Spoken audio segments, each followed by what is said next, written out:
Hello and welcome. My name is Mr. Walker, and I teach 8th grade magnet geometry. Here are some contact information for you. You can contact me anyway, is fine whenever you have questions through the mcpsmd.org, through mcpsmd.net, through Synergy or my MCPS. Just whatever is a preference to you. I'm checking all of them pretty constantly throughout the day. But there is some contact information for me.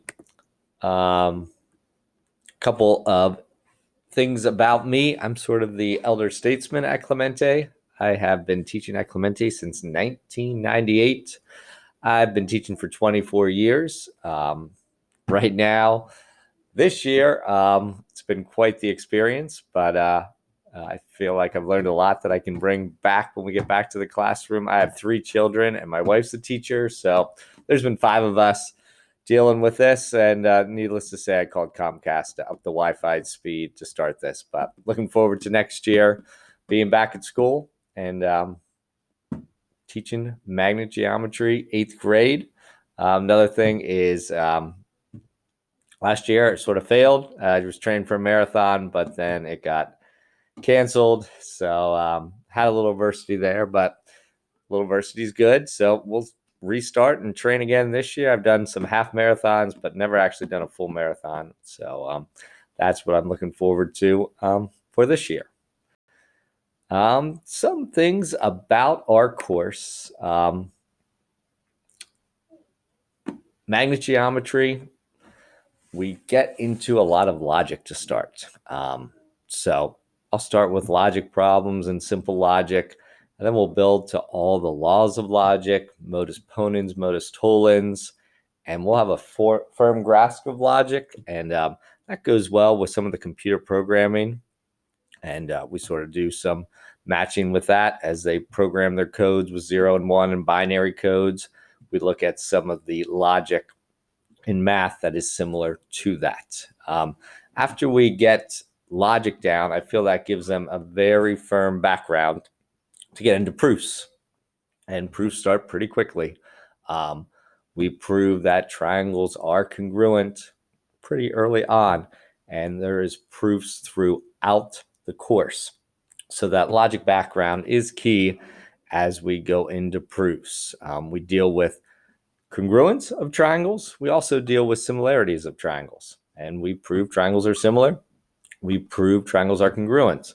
That similarity concept leads greatly into trigonometry. So we will get into trigonometry in 8th grade already, and starting with the basic sines, cosine, tangent, then get into the law of sines and law of cosines, and see some real world applications for trigonometry. Then we'll move into dimensions, the geometry in 2 dimensions, looking at all the area of complex shapes for 2 dimensions.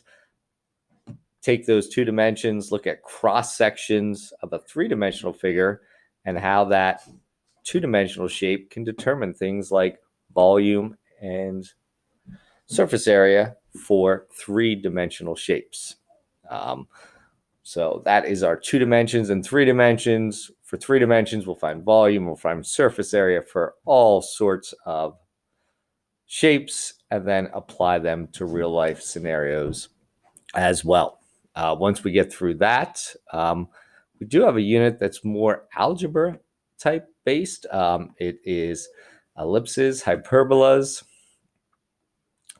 and dealing with those, we go back to parabolas and looking at those shapes, but then on the coordinate grid, there are algebra equations that go with them. So that is a good preparation for them for Algebra 2. All throughout the course, we're implementing all they've learned from algebra and adding new skills like solving radical equations, not forgetting about solving system of equations and quadratic equations, showing how those equations are used in geometry as well. And then we finish up with circles, circles, circles, circles, circles, circles, circles, and more circles, everything you would want to know about circles. And again, apply those to real life situations.